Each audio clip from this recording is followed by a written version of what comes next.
অবরুদ্ধ নিশীথ। লিখেছেন তেজস্মিতা মুর্তজা। পর্ব 13। কতটা নিচে নেমেছ তুমি, ভাবো না সে নিয়ে, তাই না? ম্যাম, ভাবি না, তার একটা কারণ আছে। ভাবলে যদি নিচে নামতে কষ্ট হয় অথবা নিচে নামার ইচ্ছেটা আর না থাকে, এই জন্য ভাবি না। ফাজলামি পেয়েছ? আর একটা বাজে কথা বললে থাপ্পড় মারব একটা। মানুষ বড় হবার সাথে সাথে বদলায়, তোমার আরও অবনতি হচ্ছে। যখন অনার্সে ভর্তি হলে ভাবলাম ছোট মানুষ, শুধরে যাবে। আজ অবধি একটু শুধরেছ?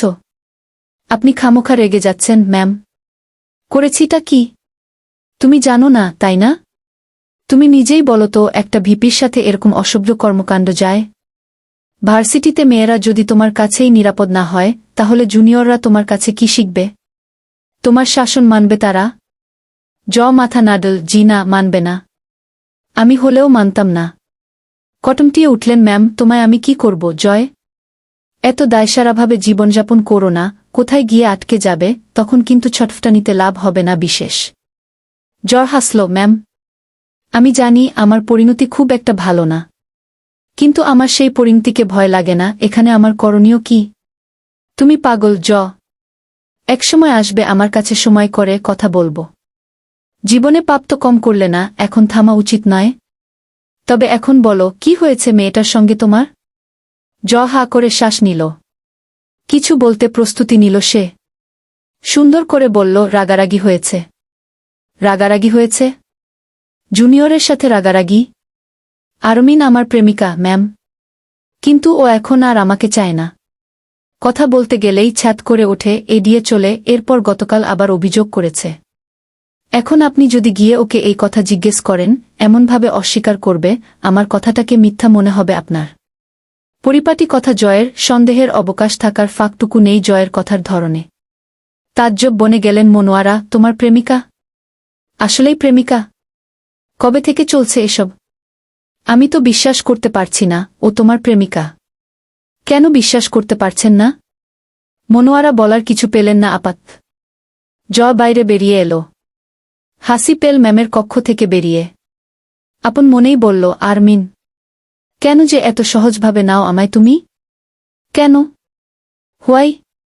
পলাশের ডেরা উপজেলার শেষ প্রান্তে। চারপাশে বিশাল বিশাল গাছ, তার পাশে একটা পুকুর আছে। পুকুরের পেছনে দোতলা বাড়ি, উপরে রুফটপ টাইপের। হামজা গিয়ে বসতেই পলাশ এলো গায়ে শার্ট জড়াতে জড়াতে। পরনে 3/4 প্যান্ট, নেমে আছে কোমরের নিচ অবধি। পলাশ এসে বসল হামজার সামনে। এমন সব সময় আসো? এই তো কেবলি গেলাম রুমে। এসব সময় মাঝপথে চলে আসা যায় নাকি? হামজা বলল, দরকার বলেই এসেছি। রংতামাশার জন্য রাত আছে, কাজের জন্যই দিন। রাতে তো আমি আসব না, অন্তত কাজের কথা বলতে। এখনই আসতে হলো। মন বা শরীর তো আর দিনরাত বোঝে না। তা কি মনে করে? দুহাত একত্র করে ঝুঁকে বসল হামজা। মাঝহারের খবর পেয়েছেন? হুম। কাজটা ঠিক করো নাই? বহুত হাঙ্গামা শীতে হবে এর বদলে। অলরেডি কিছু একটা হয়েছে বলেই আসছ। ঠিক বলছি না? না, ঠিক বলেননি। তেমন কিছুই হয়নি, তবে হবে বলে আশঙ্কা করছি। আপনি আবার মাঝহারকে সাহায্য করছেন না তো? আরে না, আমার কাছে আসে, বসে 2-1 ফুক মারে, চলে যায়। অবাস্তব, পেট বানানো কথা শুনতে এখানে আসিনি পলাশ ভাই। বাজে কথা রেখে সোজা কথায় আসুন। তো তুই কি চাস আমার কাছে? তোর শত্রুগুলোরে আমার শত্রু বানায় ফেলি? এখানে বসে ব্যবসা কারবার চালাতে গেলে দিনাজপুরের সব রাজনীতিবিদকেই দরকার আমার। আমার কারবারের কাছে আমি আপোস করি না, জানিস তো তুই। হামজার জন্য নাশতা এলো। পলাশ খেতে ইশারা করল। হামজা তা উপেক্ষা করে বলল, আজ যদি মাঝহারের লোক কোনো হাঙ্গামা করে, আপনার কারবারেও ভাটা পড়বে। এখানে বসে কলকাঠি নাড়ার সুযোগ আমি দেব না বোধ আর। ইস, কথা কোনো দিক থেকে কোন দিক নিয়ে যাচ্ছ। আমি শুধু কারো সাথে সম্পর্ক নষ্ট করতে চাই না, আর এইটাও চাই তুমি আর মাঝহার এক হও। যেহেতু আমারও তোমাদের প্রয়োজন, তোমাদেরও আমাকে। অথচ দুজন এক হইতে পারো না, আজে পিষে মরতেছি আমি। অথচ মেয়র হচ্ছি আমি। মাঝহারের গোষ্ঠীশুদ্ধ রাজনীতি থেকে উপড়ে ফেলব। তাহলে ওদের সাথে আপনার সম্পর্ক রাখার বিশেষ দরকার হবে বলে মনে হয় না।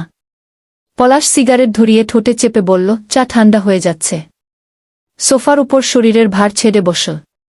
হামজা শুনল না বোধহয় সেই কথা, সোজা সাপটা বলল, আজ সম্মেলনে যদি একটা আওয়াজও আসে ওদের, সামান্য পরিবেশ নষ্ট হলেও আপনার ধান্দার শিক একটানে উপরে তুলে ফেলে দেব আমি।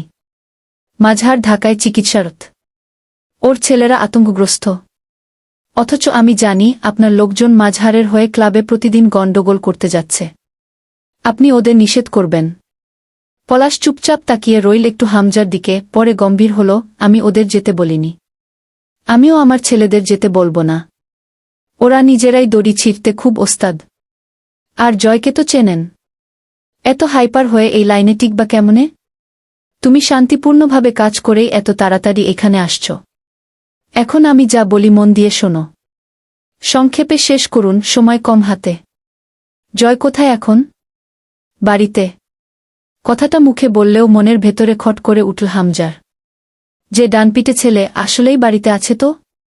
রাগে শরীরের লোম দাঁড়িয়ে গেল হামজার। সবকিছু অসহ্য লাগছে কেন জানি। পলাশ বলল, জয় হচ্ছে তোমার সাধের গোয়ালের পাগলা সাধ। ওরে তুমি ভালো শক্ত দড়িতে আটকাও নাই কোনো দিন। এই জন্য ভুগবা খুব, যতই গুছায়ে রাখতে চাও। গোয়ালটারে পাগলা সাধটা যতদিন খোলা আছে তোমার দুর্ভোগের শেষ থাকার কথা না। নির্বাচনের আগে যে কাজটা করছো তুমি, আমি খালি ভাবতেছি ওরা এখনো কেস ফাইল করে নাই কেন তোমার নামে। সাবধান থাকো, ঝড়ের আগের নীরবতা বলেও একটা কথা আছে। ঝন্টু সাহেব ছেলেকে নিয়ে ব্যস্ত, চিন্তিত। কিন্তু মাঝহার সুস্থ হোক, ফিরে আসুক, খেলার দিন গেল না, আসতেছে। নির্বাচন ক্যান্সেল করছো, ছেলেটারে আধমরা করছো মেরে। এই সময় ঠিক না এসব। হামজা চুপচাপ শুনল। পরে জিজ্ঞেস করল, রাজন মামা কই? সিগারেট ফেলে দিয়ে বলল পলাশ, ঢাকা গেছে। আর কিছু বলতে চাচ্ছিলেন, মুখের ভেতরে না রেখে বলে ফেলুন। হামজার কথায় হেসে ফেল পলাশ, তোমারে আমার খুব ভাল লাগে হামজা। একদম সফল গ্যাংস্টার তুমি। তবে আমারে যে পদে পদে দরকার তোমার, এইটা ভুলবা না যেন।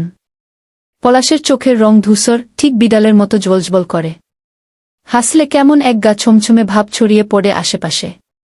চেহারাটা অন্যরকম দেখতে। ভ্রুর মাঝখানে ফাঁকা নেই, জোট ভ্রু, খাড়া নাকের ডগায় সূক্ষ্ম বিভাজনের কারণে নাকটা অদ্ভুত লাগে দেখতে। কথা বলার সময় ঠোঁটে একটা প্যাচপ্যাচে হাসি লেপ্টে থাকে। এই হাসি দিয়েই দিনাজপুরের কালোবাজার জমজমাট চলছে পলাশের হাতে। হামজা বেরিয়ে এলো। তার মন অশান্ত হয়ে আছে। অস্থির হাতে ফোন করল বেশ কয়েকবার জয়কে। প্রতিটা কল গুনে গুনে কেটে দিল। ফোন ভাইব্রেট হলো হামজার। রিপন কল করেছে। মিনিট চারেকের মতো শুধু বলল ওপাশ থেকে, হামজা শুনো। মাথায় রক্ত উঠে গেল যেন। সোজা গাড়িতে উঠল বাড়ির উদ্দেশ্যে। ভেতরে ঢুকে সামনে তরুকে পেল। তরু হামজাকে দেখে চমকাল। হামজা রাগে না, খুব শান্ত মানুষ। রাগলে মানুষ থাকে না, এটাও সত্য। জয় কই? হামজা ডাকল। তরু কথা বলল না। মাথা নত তার, হাত পা শিরশির করছে। কি হবে জানা নেই। তরুর নীরবতা হামজাকে ক্ষুব্ধ করে তুল। হাতের ফোনটা এক আছাড়ে 4 খণ্ড করে ফেলে হামজা। বকে ওঠে, জানোয়ারের বাচ্চা। বের হয়ে গেছে? বললাম বাইরে পরিস্থিতি খারাপ, বের হোস না। বের হইছে আবার ভার্সিটিতে গিয়ে অকামো করা সারা। তোরা কেউ দেখিসনি যখন বের হইছে? সবগুলা তো এক একটা কুলাঙ্গার এই বাড়িতে। সুজরের বাচ্চা, আজ বাড়ি আসলে ডাইনিং টেবিলের উপরে থাকা জগটা এক বাড়িতে মেঝেতে ফেল। ঝনঝন করে গুঁড়ো হয়ে গেল সেটা। হুমায়ুন পাটোয়ারি এগিয়ে এলেন, কি হয়েছে? খেপছিস কেন? ও বাচ্চা ছেলে, ওরে নিয়ে এত ভয় পাওয়া লাগবে? কি শুরু করছিস? তুলি বের হয়ে এলো, তোমার ছেলে কি মানুষ? আব্বু কোয়েলকে আনতে যাওয়ার কথা ছিল, সেখানে গেছে হয়তো। হামজা তাকালো তুলির দিকে। তুলি চুপ করে গেল। হামজার চোখ দিয়ে রক্ত ছুটে বের হচ্ছে যেন। নাকের পাটা ফুলে ফুলে উঠছে। চোখ বুজে খেপে যাওয়া গোখরা সাপের মতো ফোঁস ফোঁস করে শ্বাস নিল নিজেকে শান্ত করতে। সোফার পাশে হাতের ডান সাইডে কাউচের উপর জয়ের হেডফোন পড়ে আছে। সেটা তুলে ছুঁড়ে মারু শূন্যে। সেটা গিয়ে দেয়ালে লেগে ভেঙে মেঝেতে ছড়িয়ে পড়ল। হুমায়ুন পাটোয়ারি বললেন, তুই শান্ত হ। ওর কিচ্ছু হবে না। দাঁত আটকে বলল হামজা, আব্বু কথা কম বলেন আপনি। তুলি ভেতরে উঠে যা গর্জে উঠল হামজা। তুলি চোখ বুজে ফেল সেই বজ্রকণ্ঠে। তবে নড়ল না। তরুর গা কেঁপে উঠল অজান্তেই। হাতের লোম দাঁড়িয়ে গেছে, শিউরে উঠল শরীরটা। বাইরের পরিস্থিতি সম্বন্ধে ধারণা আছে আপনার কোনো? ফোন লাগান কুত্তার বাচ্চারে। জলদি করেন। ফোন কই আপনার, ফোন কই? হুমায়ুন পাটোয়ারি দৌড়ে গিয়ে ফোন আনলেন। ফোন করলেন জয়কে। জয় দুবার কেটে তিনবারের বার রিসিভ করে। হামজা ফোন কানে ধরতে ধরতেই মাডি পিশল, বান্দির বাচ্চা। কই মরতে গেছিস? আজ আমার সামনে আসলে তোর রুহু না বের করে নিই আমি। হারামির বাচ্চা, শালা শুয়োর। কতবার নিষেধ করে গেছি আমি তোরে? 5 মিনিটের মধ্যে বাড়ি না আসলে খুন হয়ে যাবি আমার হাতে। জীবিত কবর দিয়ে রাখবো একদম। কথা কানেও যায় না, মাথায়ও ঢোকে না। জয় ভেতরে ঢুকল। তার কানে ফোন ধরা। হামজা ফোন নামিয়ে রেখে এগিয়ে গেল জয়ের দিকে। জয় একলাফে সোফা টপকে ওপাশে গিয়ে দাঁড়াল। ভাই, ভালো হবে না গায়ে হাত তুললে। আমি কিন্তু ছোট বাচ্চা না। কাজ ছিল, বের হইছিলাম। আর আমায় কি তোমার ভুদাই মনে হয়? ওরা আসবে, আমার ক্ষতি করে চলে যাবে, আর আমি ক্ষতিগ্রস্ত হয়ে বসে হাত পা ছড়িয়ে কাঁদবোখানে। এরকম কিছু? হামজা নিয়ন্ত্রণ করতে গিয়েও পারল না। বিশ্রী ভাষায় বকল, আর একটা কেস যদি ভরে দেয় তোর পেছন দিয়ে, তারপর? এমনিতে কি চারদিকে প্যারার অভাব? কিসের সম্মেলন ডেকে এসেছিস কালকে? আর মাত্র 15 দিনও নেই নির্বাচনের।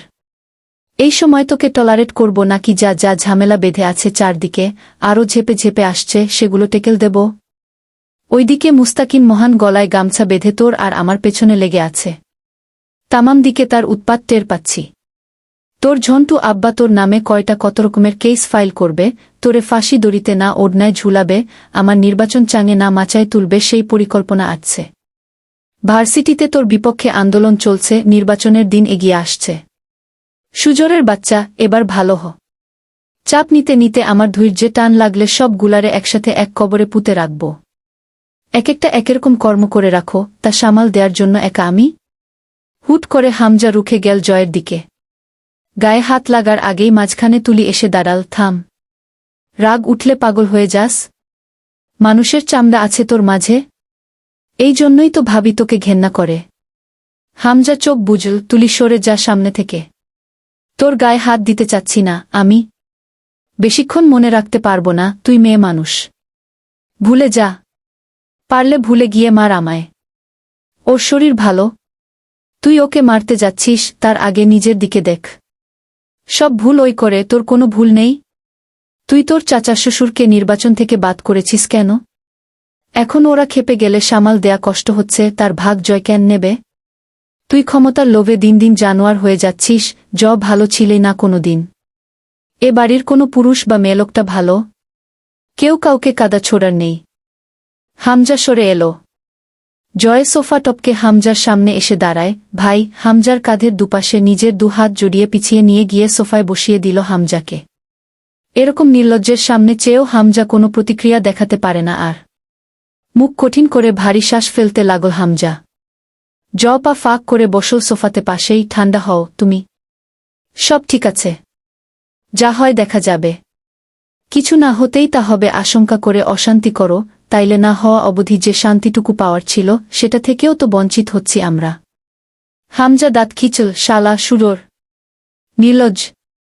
তুই কি করেছিস আরমিনের সাথে? খবরদার ভাই, একদম এসব মেয়েকটিত বিষয়ে জড়াবে না আমায়। আমি ভার্জিন ছেলে, ভালো ছেলে। তুমি আরমিনকেই গিয়ে জিজ্ঞেস করো ও আমার সাথে কি করেছে। সকলের কানে বোমা ফাটল যেন। তরু ভ্রু কুচকাল। আরমিন আবার কে? হামজা বলল, কিসব বাজে কথা বলছিস? ও কি করবে তোর সাথে? আমার নামে মাইনসের কাছে অভিযোগ করছে। কিছু না করে ভুল করছি। শালি আমার নামে অভিযোগ করছে আমি নাকি ইফটিজিং করি ওকে। কসম, এখন অবধি ছুঁয়ে পর্যন্ত দেখিনি। মুখটাই দেখছি ভুলে ভালে একবার। পাগল ছাগল ছেড়ি, ইফটিজিংও বোঝে না। হামজা চোখ বুজে শ্বাস ফেল। এই ছেলেকে কি করবে সে? কোনো পরিস্থিতিই যাকে সিরিয়াস করে তোলে না, তাকে শিক্ষা দেবার উপায় কি? এরকম একটা পরিস্থিতি কি এসব কথা বলার উপযুক্ত? উঠে বেসিন থেকে খানিকটা পানি আজলায় ভরে এনে হামজার হাতে ছোঁয়ায়। অন্তু চাঁদনীর সাথে দেখা করতে গিয়ে সেদিন ওদের পায়নি। ঘরবাড়ি আছে, অথচ মানুষ নেই সেখানে। অন্তুর কিছুক্ষণ নিজের চোখকেই ঘোলা ঘোলা লাগছিল। আখির লাশ মাটি হয়েছে 2 সপ্তাহ হয়নি। এর মাঝে কোথায় গেছে ওরা? উঠিয়ে দেয়া হয়েছে ওদের? কারা তুলে দিয়েছে? হামজা? অন্তু আবারও অস্থির হয়ে উঠেছিল। এই অস্থিরতা হালকা একটু দূরে ছিল কদিন। আশেপাশের বাড়িতে যেতে পারেনি ও। সংকোচে পা চলছিল না। তার উপর পাশেই হামজার ক্লাব। পুরো এলাকা পোস্টারময়। গাড়িতে গাড়িতে মাইকিং চলছিল। বিশ্রী অবস্থা বলে মনে হয়েছে অন্তুর। ভাবতে ভবাতে শহরের ভেতর ঢুকে সেসব চলে গেল মাথা থেকে। 4 মাস আগে 2 ছাত্র পড়াতো অন্তু। পরে নিজের ব্যস্ততায় এবং আমজাদ সাহেবের নিষেধে বাদ দিয়েছিল। কিন্তু একজনের কাছে 2 মাসের বেতন পাওনা ছিল। তা কোনোদিন চাইতে যায়নি অন্তু। সেদিন ফেরার পথেই তাদের বাড়ি পড়েছিল। মহিলা দেখতে পেয়ে খুব খাতির করে ভেতরে বসিয়ে নাশতা করিয়ে সেই টাকা জোর করে হাতে ধরিয়ে দিলেন। অন্তুর কি যে ফুরফুরে লাগছে মনটা। পুরুষেরা ভাবে তারাই বোধহয় শুধু বেকারত্বে পিষে মরে, শখাহ্লাদ পূরণের ব্যর্থতায়। তারা বুঝবে না, মেয়েরাও স্বপ্ন দেখে নিজের যোগ্যতার জোরে হালাল উপার্জনের টাকায় 2 মানুষের হাতে কিছু তুলে দিয়ে তাদের কপট রাগের শিকার হতে।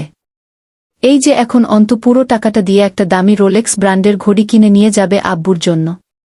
আব্বু হাসবেন না, একটুও না, বরং গম্ভীর হয়ে বলবেন, বেশি বড় হয়ে গেছিস? এসব আনতে কে বলেছে? তোর এটা নেই সেটা নেই। এটা দিয়ে কিনে নেয়া যেত না? যা নিয়ে যা, তোর ঘড়ি লাগবে না আমার। আমি ঘড়ি পরি না এখন আর। অন্তু চুপচাপ রেখে চলে আসবে। তৎক্ষণাৎ ঘড়িটা হাতে তুলে নেবেন আমজাদ সাহেব। উল্টেপাল্টে দেখবেন, অল্প বিস্তর হাসবেন। সেই হাসিও যেন গম্ভীর দেখাবে। এরপর হাতে পড়বেন ঘড়িটা। আবার খুলে রেখে দেবেন পুরনো আলমারির ডান পাশের ড্রয়ারে। বড মোড় পেরিয়ে সাইডে পাশ কাটতেই আচমকা এক শক্ত ধাক্কায় অন্তু ছিটকে পড়ল রাস্তার উপর। হাতের কবজির নিচটা ছিলে গেল এক লহমায়। রক্ত বেরিয়ে এসেছে নির্ঘাত। যে তাকে ধাক্কা দিয়েছে সে চলে যেতে অগ্রসর হতেই পেছন থেকে 3টা ছেলে এসে থাবা দিয়ে ধরল লোকটাকে। অন্তুকে উঠতে সাহায্য করতে এক ছেলে হাত বাড়াল। অন্তু চোখে হাসল, আমি উঠতে পারব। ছেলেটা অপমানিত মুখে হাতটা গুটিয়ে নেয়। বাকি 2 ছেলে এতক্ষণেও পজিশন নিচ্ছে সেই লোককে মারার, তেড়ে যাচ্ছে, 2-একটা ছোটো-খাটো থাপ্পড় দিচ্ছে। অন্তু নরম শান্ত পায়ে এগিয়ে গিয়ে দাঁড়াতেই ছেলেগুলো যেন নড়েচড়ে উঠে নতুন এক শক্তি পেল। হাত বাড়ানো ছেলেটা এগিয়ে এসে চটপট করে এদিক ওদিক তাকাল, যেন কোনো বড় অস্ত্র বা লাঠিসোঁটা খুঁজছে। অন্তু চুপচাপ দাঁড়িয়ে দেখল। ছেলেটা লোককে রাস্তার উপর শুইয়ে ফেলে মারতে থাকল, ধমকাতে লাগল। সে খুব রেগে আছে। সে কি রাগ! ফোঁস ফোঁস রে শ্বাস ফেলছে আর কিছু হাতিয়ার খুঁজছে চারদিকে। চারদিকে লোকজন দেখছে তাদের তামাশা। কয়েকজন এসে থামাতে চেষ্টা করায় ছেলেটার তেজ বাড়ল, তাকে কোনোভাবেই ছাড়ানো যাচ্ছে না। এবার মারগুলো জোরে পড়ছে লোকটার গায়ে। অন্তু আরাম করে দাঁড়িয়ে দেখল তা। লোকগুলো চেষ্টা করে যাচ্ছে ছেলেটাকে থামানোর, সে থামছে না। আরও খেপছে যেন। অন্তু শান্ত পায়ে ডান দিকে একটু এগিয়ে গিয়ে পড়ে থাকা একটা বাঁশের ফাড়া অংশ হাতে তুলে আনল। ছেলেটা তখনও আশপাশে কিছু খুঁজছে আর গায়ের জোর দেখাচ্ছে। অন্তু বাঁশটা ছেলেটির দিকে এগিয়ে দিয়ে বলল, নিন, এরকম কিছু খুঁজছিলেন বোধহয়। ছেলেটা সহ আশপাশের সবার বোধহয় তাক লেগে গেল এ ঘটনায়। থেমে গেল সব। অন্তু বাঁশ নাড়িয়ে আবার ইশারা করল, নিন। বাকি 2জনও থেমে গেছে এতে। ছেলেটা এখনও অপ্রস্তুত চোখে চেয়ে আছে। অন্তু বাঁশের টুকরো ফেলে দিয়ে হাসল, কেন এই সস্তা অদক্ষ নাটক করলেন এখনও বুঝতে পারছি না। তবে আপনাদের রিহার্সালে ঘাটতি আছে বুঝতে পারছি। পারফরমেন্স একদম ফ্লপ, একটু রিয়ালিস্টিক লাগেনি। অভিনয় এবং নাটক শিল্পকলার এক মহৎ শাখা। এটা মোটেই সহজ নয়, এর জন্য দরকার খুব বেশি প্র্যাকটিস। চেষ্টা করতে থাকুন, ধীরে ধীরে ভালো করবেন। পরে থাকার লোকটা দিকে ফিরল, আপনার লাগেনি তো? শেষের দিকে বেশ ভালোই মেরেছে। কিছু মনে করবেন না। মারামারির সময় লোক ঠেকাতে আসলে এমনিতেই একটু রুখারুখি বেশি করে মানুষ। এই যেমন ধরুন, ছেড়ে দে, আজ একেবারে শেষই করে ফেলব, ছাড় আমাকে, এরকম টাইপের। লোকগুলো থামাতে না আসলে আপনার এত মার খেতে হতো না। অন্তু চলে এলো সেখান থেকে। হাতটা জ্বলছে খুব। গাড়ির জন্য দাঁড়াতেই একটা অটোগাড়ি এলো। চালক বলল, আপা ওঠেন, তাড়াতাড়ি ওঠেন, ট্রাফিক শালারা বেশিক্ষণ দাঁড়াইতে দেয় না এখানে। অন্তু দেখল গাড়ির ভেতরে ঠেসে ঠুসে বসার মতো কোনো মতো জায়গা রয়েছে। সবগুলো পুরুষ, তাকে যেখানেই হোক পুরুষের গা ঠেসে বসতে হবে। অন্তু বলল, পরের গাড়িতে চলে যাব, যান আপনি। আরে আপা, সমস্যা কি? সবার ঘরেই মা বোন আছে।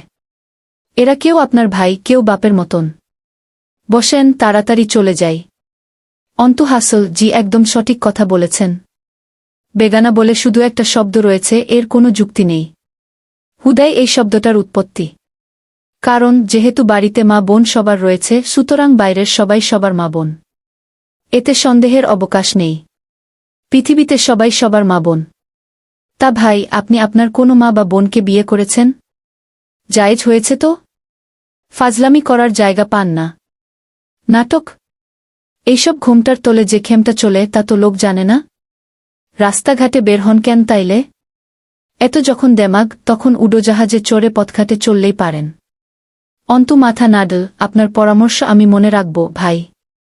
এরপর যতদিন উড়োজাহাজ কিনতে অথবা যার তার পাশে গা লাগিয়ে চট করে বসে যেতে না শিখি, ততদিন আর বের হব না।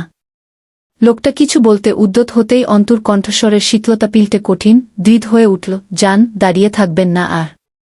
লোকটা আবার কিছু বলতে নিতেই অন্তুর কথার বিচ্ছুরণ তীব্রতর হল, আমি আপনাকে নিমন্ত্রণ পত্র পাঠিয়ে আসিনি আমার কথাগুলো শোনার জন্য। আপনি এসে দাঁড়িয়েছেন, কথা তুলেছেন। যান যান। নাকের পাটা শিউরে উঠল অন্তুর, চোখ তির্যক হল। গাড়িওয়ালা চলে গেল, অন্তুকে বাজে ভাষায় গালি দিতে দিতে। অন্তুর কানে এলো, গায়ে লাগল না। সে এদিক ওদিক তাকাল। দৃষ্টি থামল। অন্তিক রাস্তা পার হচ্ছে। সাথে একটা কালো কুচকুচে লোক। ভয়ঙ্কর চেহারা, সুর্ত। গলায় কমপক্ষে ২০-২৫ রকমের চেইন। হাতে বালা, ঘাড়ে ট্যাটু। অন্তিকের মুখচোখ শুকনো। যে ছেলে কোনোদিন আম্মা অল্প ধমকে কথা বললে ৭ দিন হোটেলে খেত, তাকে লোকটা শাসিয়ে কথা বলছে বোধহয়। অন্তিক বাধ্যগতের মতো মাথা নাড়ছে, খুশি করার চেষ্টা করছে লোকটাকে। অন্তু ভ্রু কুচকে তাকিয়ে রইল। অন্তিক আর অন্তিক নেই, জীর্ণশীর্ণ এক বিখিরি দেহে পরিণত হয়েছে। চোখের নিচটা কালো, মুখে মলিনতা।